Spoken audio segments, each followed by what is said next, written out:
What's up, guys? Welcome to Daily Dose of Reddit. This is your host, Zach, and today's subreddit is r/ChoosingBeggars. This story's called Art for Cheap. Fresh out of my BA in Fine Art, when thinking of doing a master's, which I didn't do, a friend of my mom's asked if I would paint a portrait of her family, 6 people, in oil paint. I don't say no, but begin to price it up knowing she would like it to be on canvas in A2, 16.5 by 23.5 inches or bigger. For those who aren't artists, a basic canvas would cost £10 or $12.5, but I prefer premium quality. Then the base coat, linseed oil, paints, etc. would have been about £40 or $50 or more, as again, I like premium quality. Also, she wanted a hyper-realism look, which basically means it looks like a photo. So this would require more time, effort, and paint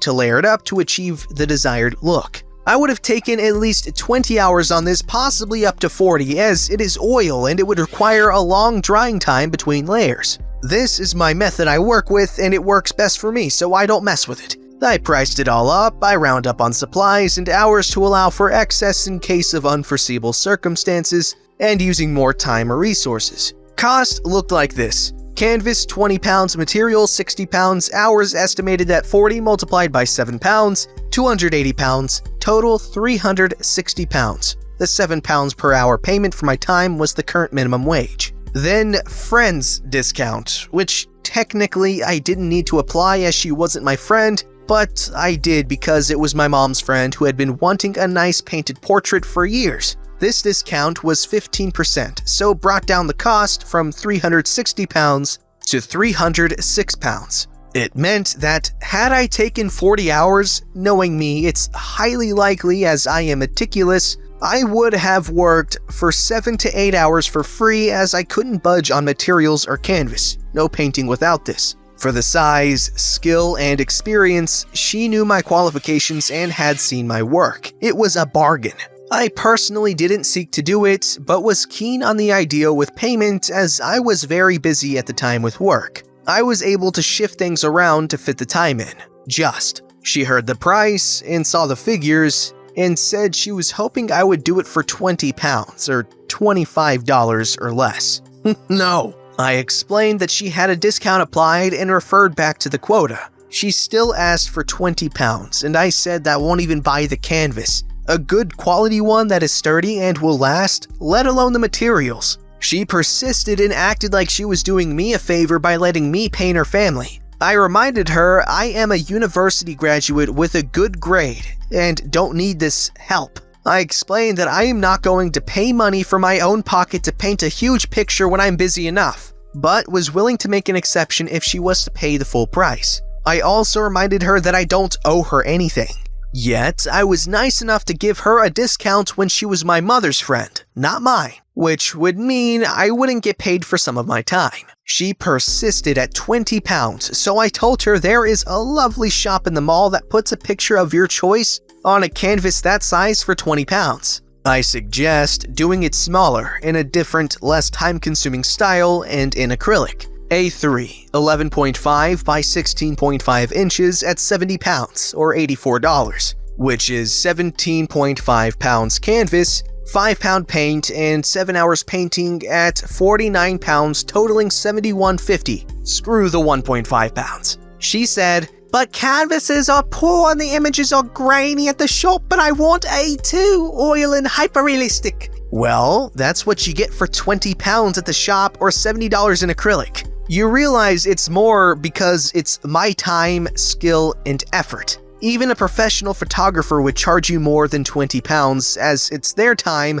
skill, and effort that you're paying for. If you want a painting in oil with my skills, it's now £360. I can only do I thought it was £306 before. Why is it $360 now? You no longer get the friends and family discount. She didn't get the painting, and my mom, also an artist but in a different style, and not with oil, doesn't speak to her anymore. She was horrified at what the woman was asking.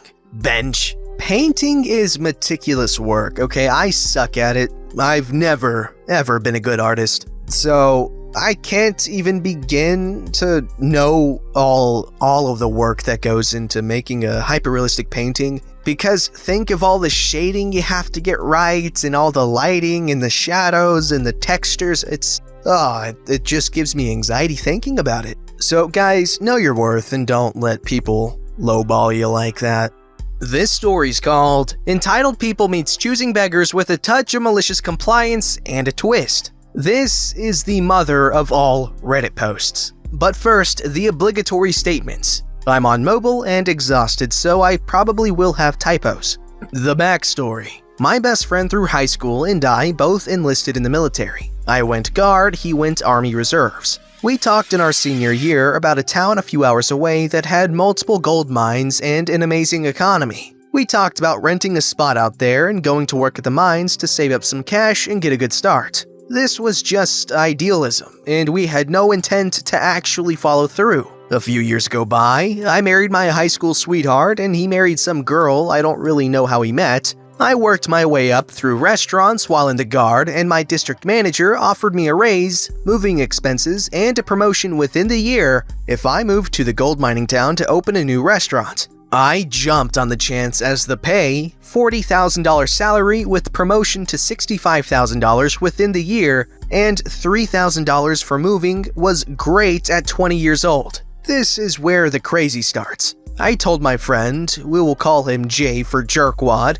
that I was getting moved to that town and that my wife and I planned to buy a home there and settle down. He never really got his crap together by this point. His dad died while he was at basic training and he stayed with me for a good bit. My wife and I felt bad for him and said he could stay with me for a bit while my wife finished college and he could try to make a living here. He got excited, thinking it would be his big chance, and was so grateful for a time. We got to Elko, and for the first 4 to 5 months, he, his wife, and I stayed in a long-term hotel there while I waited for my wife to finish the semester and then to pick a home, finish escrow and all. This drained my pockets, alongside buying food for the three of us, but Jay would contribute some of his 2 days a month of duty with the reserves, and that helped some. Needless to say, I blew through a lot of my salary taking care of them, and somehow they just couldn't find work. Well, I was hiring for a new restaurant and had to take on over 100 people, so I offered them both a job. They started eagerly, but very quickly realized that being a waiter is more than just writing orders and goofing off. They immediately became a huge issue, and would often boast that they were my friends and that they were the best at the job and deserved whatever things they thought themselves entitled to. Their first write-up came within maybe 2 weeks at most. They seemed incapable of doing the most basic things, and weren't putting the thought/time into figuring out their job, despite me trying to train them and coach them. They made me look terrible. I ended up having to fire them a month and a half or so in because they refused to do side work and somehow showed that this restaurant, rhymes with pennies, was too hard for them to handle working for. I left that job to work at one of the gold mines. My work history and ethic having secured me a highly paid and amazing position. At gold mines like this, you get hired as a position, but unless you're an engineer or management, you start off just doing menial labor. Think non-stop shoveling tons of ore for 12-hour shift. Made military seem like freaking cake. They do this to prove your work ethic. I made it onto a crew in 3 days. Only one person made it before me. We had our own home by now and moved in maybe 2 months earlier. Jay was still with us, but had still never found another job. My wife was now with us as well, and he absolutely made her life hell. She and I are Mormon and don't drink, or want to go to the movies they're into, so they get the idea in their head that my wife is public enemy number 1. They start talking crap to her and treating her terribly while I'm at the mines working. Rotating shifts, so 4 to 5 hours bus round trip and 12-hour shifts. To the point she stopped leaving the room unless it was to make dinner for when I got home. She didn't talk to me until it was getting bad. Here is where Jay and my wife get into a war. Jay doesn't like where we keep our dishes. He rearranged the cups. Faith didn't talk to them anymore, so she put them back and left a note asking them not to move our cups. Jay then moves every other dish and waits. My wife told me about things by this point, and I walk into the kitchen after a long shift where I pulled 2 hours overtime on top of my shift and the commute, so I'm like 21 hours into a hellish day. I see Jay's malicious compliance and just nope. He's been living with us rent-free and eating our food, playing Xbox all day on our TV, and taking up the entire living room.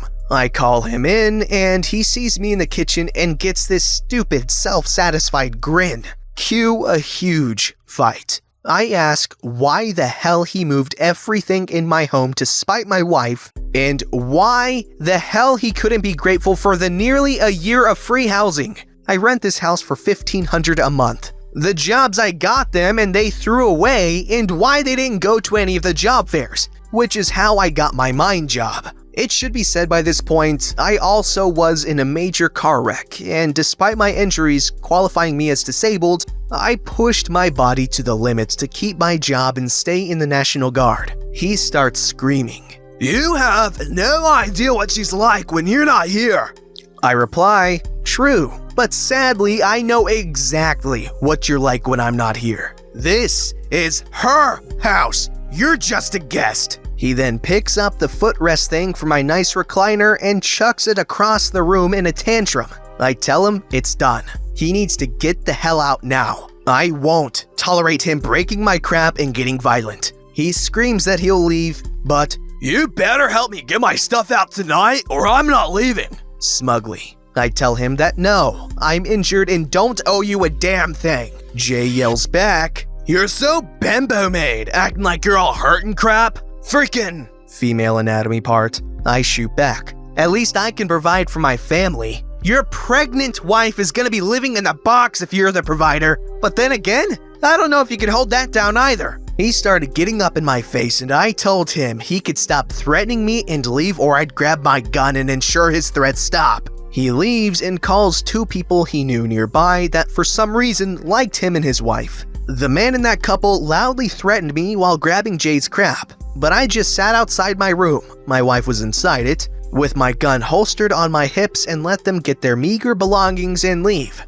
They stole some of our stuff when they left, but it was worth it to get them out. They also picked their noses and left their boogers on their bedroom walls for months apparently. Disgusting freaking goblins. We let one of my coworkers take the extra room they vacated when he lost his home, and by God, he was so much better than my best friend I'd known and helped through losing multiple family members and tried giving him a shot to get ahead in life. Sorry for the super long post. It's cathartic to post, to be honest. I still can't believe how much of an entitled D-bag Jay was. Dang, 20 years old and you're already doing all that? That's impressive, dude.